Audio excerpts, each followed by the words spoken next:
Everybody, this is Jeffrey GT7 and welcome to the episode. In this episode, I'm going to be going back to the Dodge Viper GTS at Tokyo Expressway 600 for its build. Now, if you guys want to go ahead and skip toward later in the episode, like for the setup, you're more welcome to do so. But I do recommend you just guys stay back here so that way you won't miss anything for this tune. I'll be going through on how to get the car, the wide body with the particular setup. You need custom parts for this car, and of course, most importantly, the build. And surprisingly, this car is going to be a very decently good pick for Tokyo Expressway 600. And of course, I've already done a Le Mans episode. If you want to go ahead and check that episode out, you can as well. So hopefully this will help out. And without any further ado, let's go ahead and jump into the episode. Now, if you're kind of curious on how to obtain this car, you could actually get this car at the used car dealership if it's there. Or what you can also do is grab it from the Brand Central. There it is right here at Brand Central. There's the price tag as well. So even without that many parts, the car itself is a solid pick. There's a couple of points that we can actually add to the car to add some upgrades and make this car a little bit better and faster for Tokyo Expressway 600. But yeah, you're going to save a lot of cash if you pick this car out compared to getting a brand new GTR or the NSX. So if you're a little bit running low on funds, then this car right here should be a solid good pick for both Tokyo and for Le Mans. Like I said before, we're going to go ahead and add in the wide body to the car, and that's the only thing we'll be doing here. After you get done with that particular part, we'll then jump over and do the next part, which is going to be, of course, adding the livery. Now, this particular livery I'm going to be showcasing is optional. If you want to add it to your car, you can. Or you can also add this to your collection as well. But if you do not want this particular livery on the car, but you want your own parts, that is totally up to you. Here it is right here. Just make sure you have the white body. You can actually download it, or you can also do this alternative route as well. If you guys like to follow me in the game, here are the instructions right here. Just go to Showcase, search my name up, click on a car with a livery, which is a custom style, which I do sometimes build. Click on my profile picture, click on the user page, and then finally click on the blue follow button. And just by doing that, you'll be able to follow me in the game. That way you have to go to my news feed for any liveries. That will help you out. Now, the reason why you follow me in the game is so that way if you do see my stuff later in the future, references, you can just simply go to my newsfeed, collect whatever livery I have on my newsfeed, and that'll save you some time. Now, if you do not want the livery, that's totally up to you. That's fine. I will still go ahead and share the parts that you'll need for this tune, so that way everything will go right. Start off with the rims. Here they are right here. Just make sure you just copy the size, and of course the width and the offset, as you can see there, are both standard. For the front bumper, it's going to be type B. After you have that on the car, the next thing is going to be the side. It's going to be type A. After you get that added to the car, the next step is going to be, of course, the rear bumper. It's going to be type A. So there's going to be some downforce for this car. And finishing up, we got ourselves a custom wing set, and that's going to be it for the car. So yeah, that's going to be pretty much be it for car customization. And now over to the main setup build, you can see we got ourselves sport hard tires, fully customized suspension, with of course the downforce being modified for both the front and the back of the car. The power, thankfully, we are going to keep at 100%, with fully customized manual transmission at 330 kilometers with fully customized differential. For suspension, you don't have to worry about that much, really. So if you want to go ahead and just copy those numbers down to your tune at this particular race, you can. And it should not be that difficult to make sure everything's right. Here's the other part of the list right here. You can see the whole exhaust and intake system. All of it's set to racing with stroke up, with polish ports, high lift camshaft, racing crank shaft, and racing clutch and flywheel. And that's going to be it for the car. So we were able to add a couple parts to the car, able to fine tune it with a downforce, and boom. That's how we got ourselves close to 600 points with this Viper. So yeah, hopefully that tune helps out, and let's go ahead and get to the race. Now, this particular car, I would say it's going to struggle maybe a little bit in the acceleration part, but this car actually is pretty good on top speed and actually does have some decently good fuel as well. Handling, of course, with the help of the custom wing set and of course the Type A rear bumper, allowing us more extra downforce. This car is actually going to handle very, very well in the corners. So it's a very nice mixture of handling and of course top speed as well. Even without the bracing brakes, the car actually brakes pretty nicely too.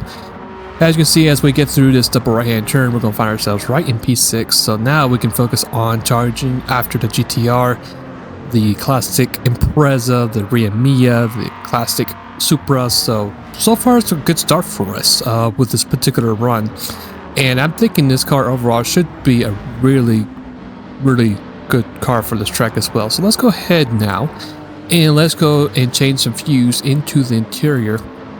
And I gotta admit, the engine of this car sounds really, really good, especially with the interior looking very nice as well. We're gonna go ahead and catch up to the GTR. Garrus has a good run, and we're gonna go ahead and take away 5th place. And now we can set our next target is going to be the Ultra Impreza. We're going to make a nice run on it right here. We're going to break a little bit later. Unfortunately for us, we actually did it a little bit too early into the throttle, so did the Impreza. So luckily for us, we actually did capture 4th place. But you can see we had two not too good of turns right there. I think we got prematurely back on the throttle by accident. So as we head to the hairpin, of course, the classic Supra and the Remy are both close together, and there they go. They're going to go ahead and completely ruin their returns as we almost rear in the classic Supra. But luckily for us, we actually did have enough room to squeeze right behind the rear bumper of the Supra. We're going to go ahead and take away P3 as you can see the car itself has some really, really good speed as we head to the finish area. And right as we start lap 2, we're going to go ahead and grab one more spot from the RX-7 Ria Mia right there and get ourselves P2. And now we can set our sights on to the race leader, which we will make the pass literally on lap 3. So here we are about to start lap 3 as the leader crosses through the start finish line. There's actually a pretty big speed difference right there. So we're about going about 10 miles per hour faster, give or take. And we're going to make, of course, the run right here as we're about to approach the breaking point. There we are, right there. Unfortunately for us, we did not have enough track to work with, and I think the NSX might have slightly better brakes than we do, and it's going to retake the lead. So that's going to be a little bit frustrating for us as we switch back onto our camera, and did not get the best turnout here. I think because we had some dirty air messing up with the car aero.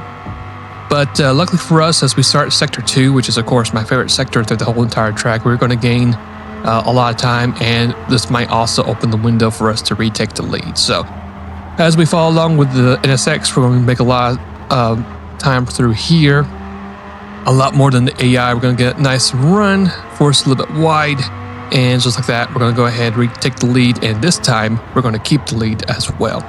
For the style, fast forward to our hot lap, which is going to be occurring on lap number 6. I would recommend you guys just watch this hot lap, see what the car is doing.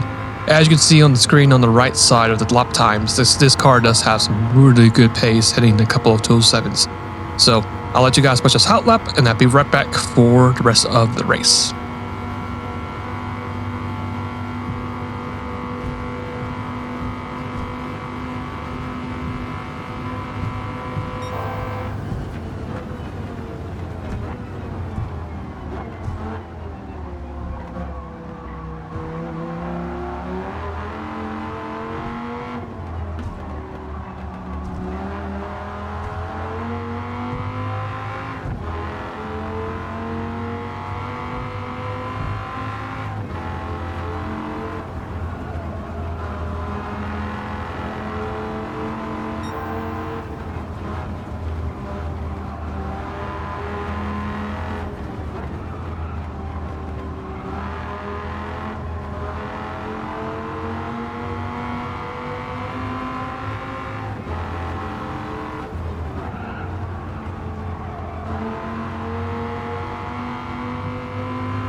Alright, so as we fast forward to lap number 7, it's going to be, of course, our lap to pit.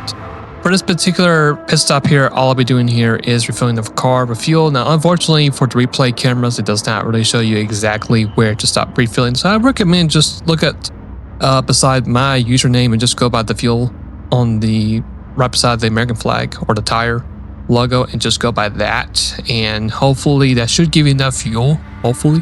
And that's going to be it for our pit stop. Now, we will lose the lead, unfortunately, from the Ria Mia, but thankfully, by the end of that lap, we actually were able to retake the lead, and from that point on, we basically just ran away from it. So as we get now to the race finish of this particular run, the car itself did very, very well. Considering for it to be a pretty affordable car to get upgrades for. So if you do have the funds laying around, and if you're looking for a different car to use, I really recommend giving this car a shot. So we do a 26:11 for our total time, and I think we also got the clearance bonus as well, I think. For my next episode, it's going to be a request build. I've actually had a request to do the Suzuki Sport with the swap at Tokyo 600, but I tried testing it out, and unfortunately the car was not really was not working out too well to my favor. So I thought the second best alternative would be, of course, using it from Le Mans. And it is possible to use this car from Le Mans with a swap, so that's going to be the main basis of the next episode. And I'm actually going to be very curious to see what this car can do with this particular swap, especially with the fuel mileage. I know the speed is really, really good for this car, but I'll be more intrigued to see how far it can go. If you have any more suggestions, you're more welcome to add them to the comments below. Hopefully you guys have a great rest of the day or night where it might be, and I'll see you guys later, and take care. Thank you again for watching today's episode. Hopefully this particular tune has helped you out in Gran Turismo 7. If there is a particular build you'd like for me to try out, or a different race, car class, whatever it is, you're more than welcome to put any suggestions down in the comments below, and I'll do my best to do them. So if you guys enjoyed today's episode, why not go ahead and hit the subscribe button as well? It would be very much appreciated. Also, leave a like and share it. If you know somebody personally that is struggling to get a win at Tokyo Expressway 600, then you're more than welcome to share this episode, and hopefully it will help them out. Until then, I'll see you guys later, and have a great rest of the day or night for it might be, and be safe.